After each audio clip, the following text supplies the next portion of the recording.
So this video is inspired by a comment that somebody left me on a recent video where they state that another prominent teacher, very top teacher who I respect a lot, says that 80% of the clubhead speed that we can swing with comes from the wrists. It's an interesting claim. I used to think so too, but now I don't. And right after this, we'll get a little deeper into this and you'll see why I don't agree to that anymore. Stay tuned.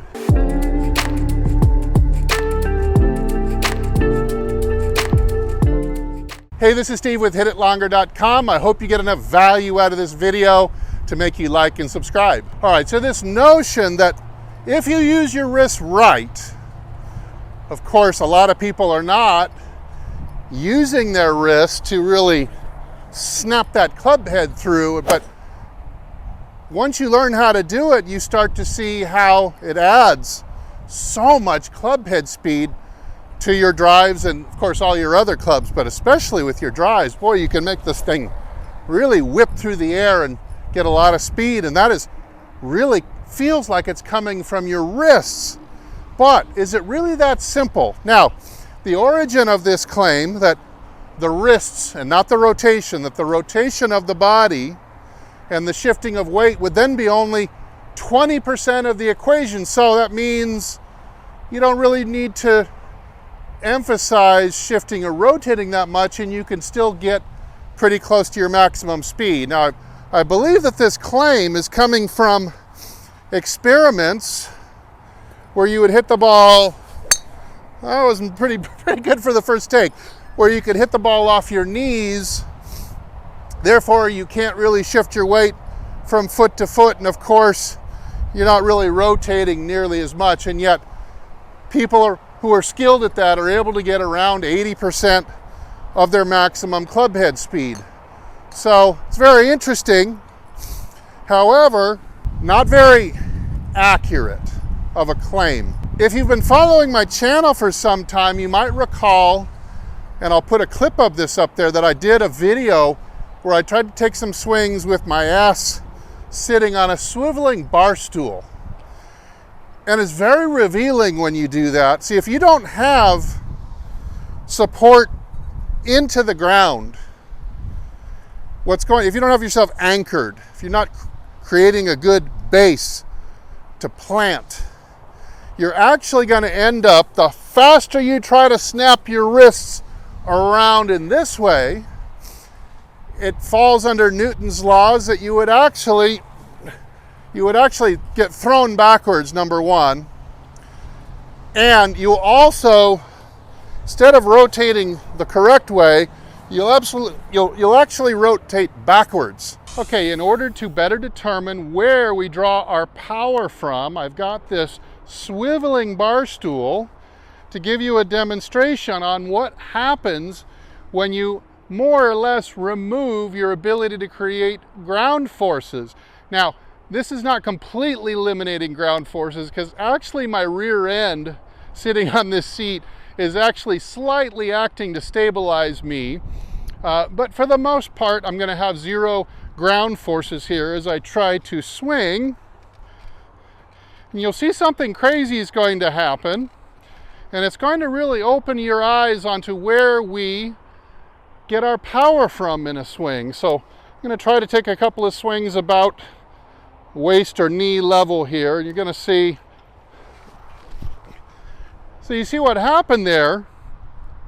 As I drew the club back, just the action of taking the club back causes my torso to rotate in the opposite direction. And then, as I try to swing through,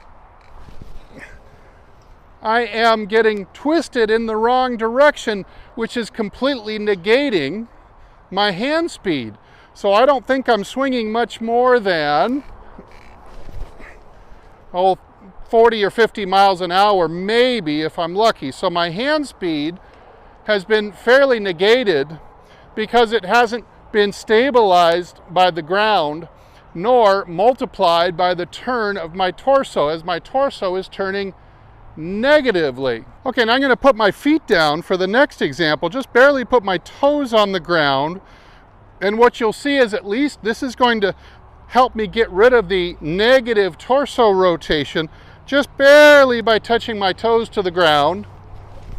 Can eliminate a lot of that reverse torso rotation.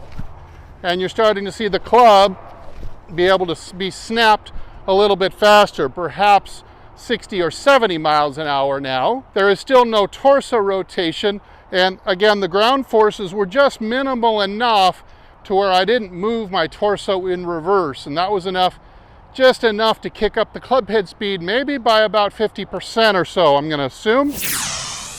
The faster you try to throw the club with that supposed 80% wrist, the faster you'll rotate in reverse, thereby negating everything you're trying to do with a throw.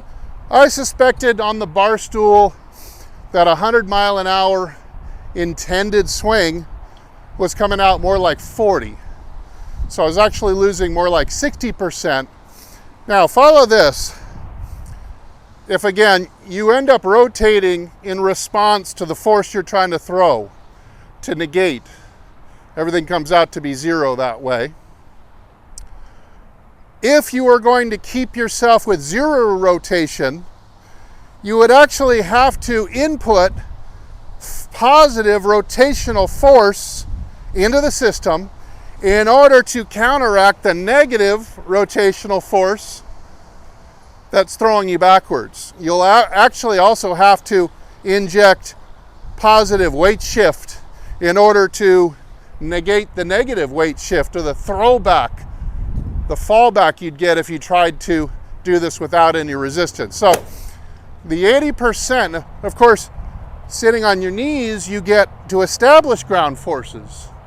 Maybe not as solidly as your feet, but still, it enables you to put in positive rotational force, maybe not so much weight shift, but at least you get braced to where now you can get that 80% snap.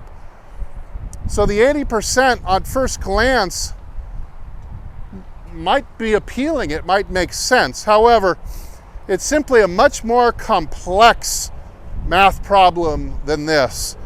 You cannot get the wrist speed unless you're establishing a brace to hit again so that you can stay in balance and not get thrown backwards and reverse rotate.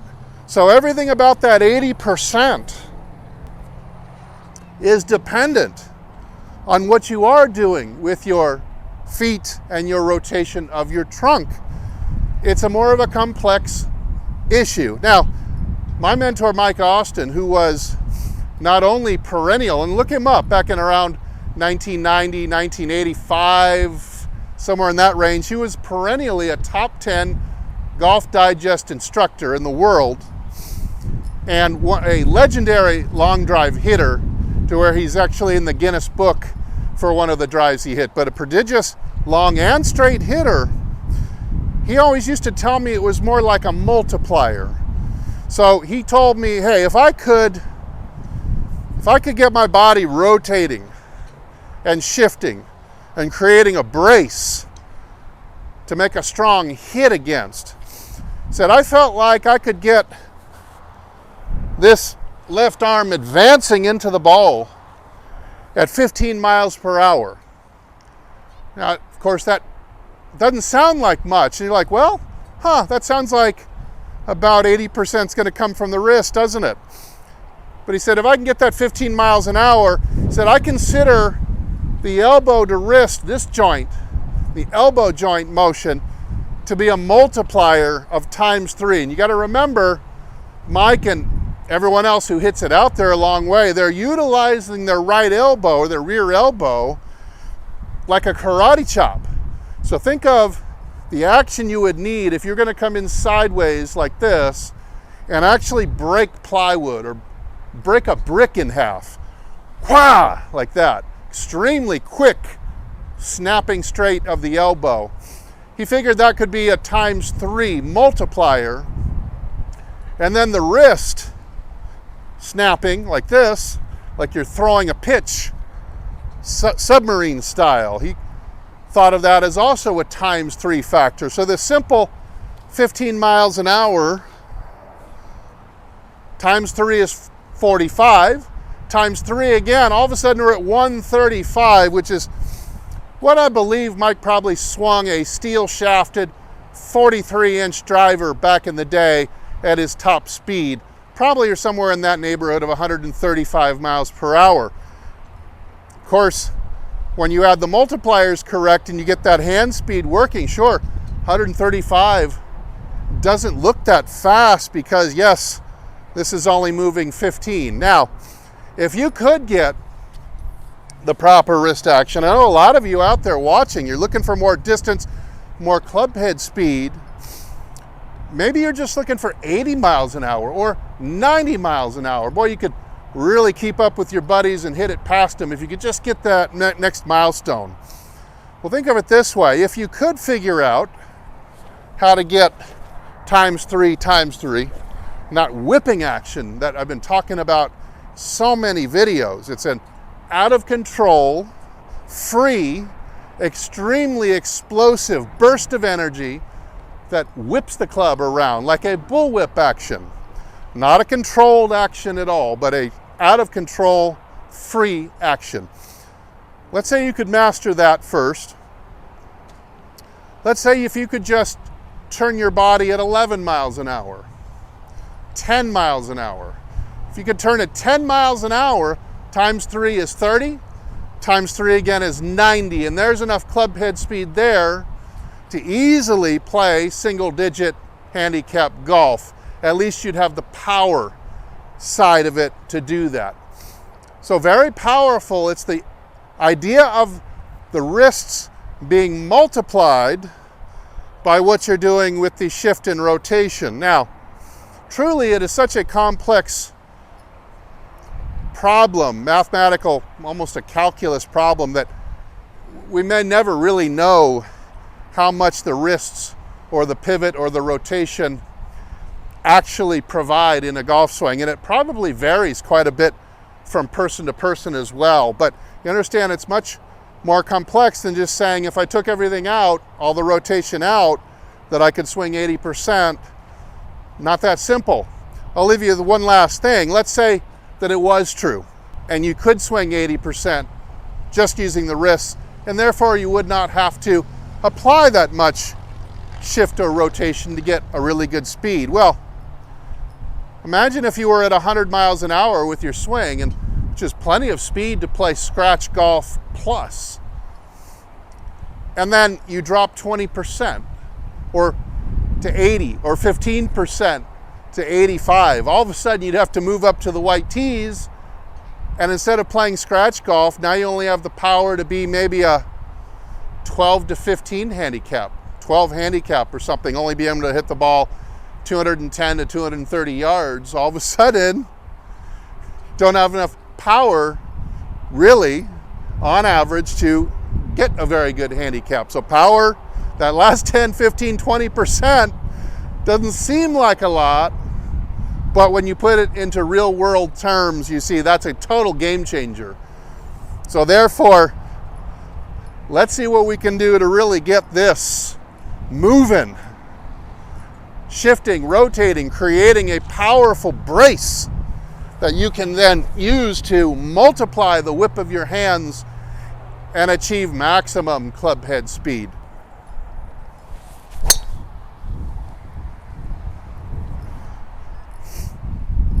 So keep that in mind.